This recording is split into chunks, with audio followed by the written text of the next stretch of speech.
Today's video guys, gagawa tayo ng kilawin na hilos. Itong mga ingredients natin guys, hilos na lagyan ko na ng suka at saka asin guys.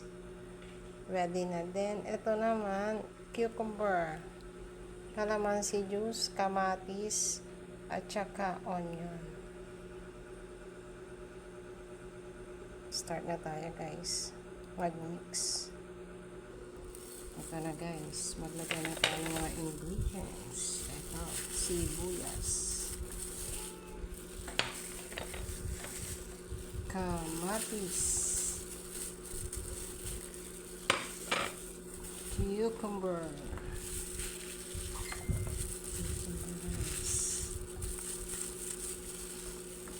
then calamansi juice.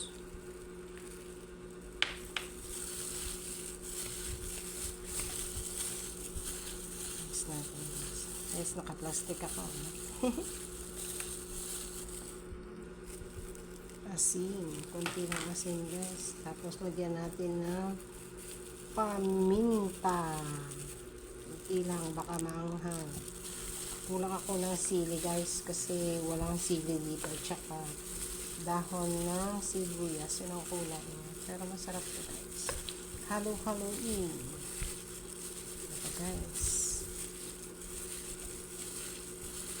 Ready na.